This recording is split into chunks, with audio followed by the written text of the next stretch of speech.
የማልለወጠው? ለምንድነው በመሰማው ቃል እግዚአብሔር በመዘምረው መዝሙር ስሜታዊ ሆኜ አለቅሳለሁ?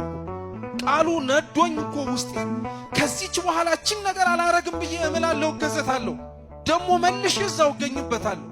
ለምንድነው በመሰማው ቃል እግዚአብሔር ለምንድነው በማደምጠው ትምህርት ልስተካከልና እንደ አምናው እንደ ካቻምናው እንዳልሆን ማረግ የሚጠበቅብኝ ብትሉ መልሱ ሁለት።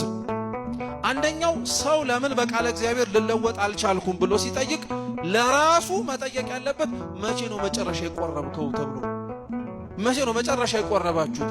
መቼ ነው የሰማችሁትን ቃል የበላችሁት? መቼ ነው ያደመጣችሁትን ቃል የጠጣችሁት? ግድ ነው ሰው በሚሰማው የሚለወጠው ተግባሩ የሚጠይቀውንም ጭምር ማድረግ ሲችል። ሁለተኛው ለምንድነው ሰው በሚሰማው ቃል እግዚአብሔር ሊለወጥ የማይችለው? ቃል እግዚአብሔር ዕውቀት ብቻ አይደለማ ሕይወትም ጭምር ይጠይቃል። ትዝ ይላችኋል የማቴዎስ ወንጌል ምዕራፍ 18 ላይ አንድ ባለጸጋ ወደ ክርስቶስ ቀርቦ የዘላለም ሕይወትን እንዲወርስ ምን ማድረግ እንደሚጠበቅበት ጠየቀው እና ክርስቶስ ትእዛዛቱን ጠብቃሉ። አትግደል፣ አታመንዘር፣ አትስረቅ፣ በሐሰት አትመስክር፣ አባትህን እናትህን አክብር፣ የባልንጀራህን ቤት አትመኝ፣ ባልንጀራህንም እንደራስ አድርገህ ውደዳል። ባለጸጋው ይህን ከልጅነት ጀምሮ ፈጽሜዋለሁ አለ። የሰማውን ያዳመጠውን ኑሮው ተብሎ የተሰበከውን ኑሮት ነበር። ዛሬ ከኛ መካከል ይሄ ሁሉ መምህራን እየተለዋወጠ ይሄ ሁሉ ዘማሪያን እየመጣ እየተሰበክን ምኑ በሰማነው የተለወጥነው ነገር ይኖር ይሆን? ምኑ ባደመጥነው የተስተካከለ ነገር የመጣልን ይሆን? አብዛኞቻችን ባይባልም ክርስቲያኖች ለተወሰንን ሰዎች ቃል እግዚአብሔር የዕውቀት ጉዳይ ብቻ ሆኖብናል። በቃ ያላወቅነውን ለማወቅ አዲስ ምስጢርን ሰምተን እንዲህ እኮ ያውቃል እንዲህ እኮ ተረድተዋል ለመባል ብቻ የምንመላለስ ነን። እና ክርስቶስ ምን አለው? ይህንን ከልጅነቴ ጀምሮ አድርጌዋለሁ ሲለው አሁን መንግሥተ ሰማያት መግባት ትችላለህ አላለውም። የዘላለም ሕይወት መውረስን ትችላለህ ብሎም አላረጋገጠለትም። ምን አለው መሰላችሁ? ፍጹም ልትሆን ብትወድ ያለን ሁሉ ሽጠህ ተከተለኝ አለው። ራስህን ባዶ አርጋሉ። ቃል እግዚአብሔር ራስን ባዶ ማድረግ ይጠይቃል። ክርስቲያኖች የምንሰማውን ቃል እግዚአብሔር ሌላ ነገራችንን ደባልቀን አናዳምጠው።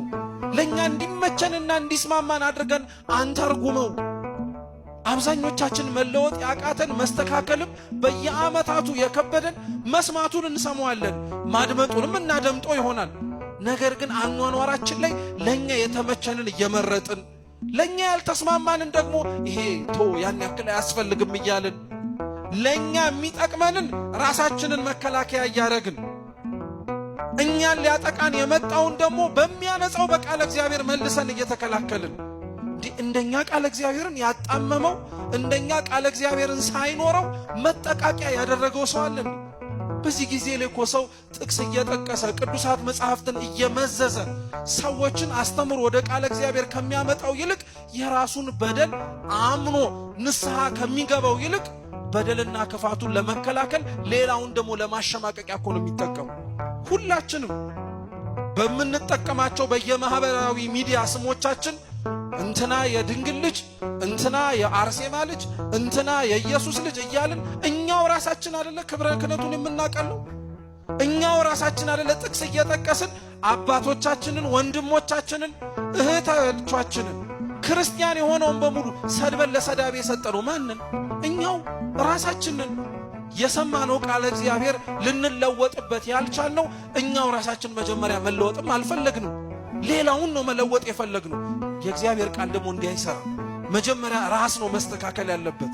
መጀመሪያ አድማጩ ነው መታረም ያለበት። ለዛ ነው ቃል እግዚአብሔር ሕይወት ይፈልጋል። ክርስቲያኖች ሕይወት ይፈልጋል። የሰማነውን እንድንኖር ይጠይቃል።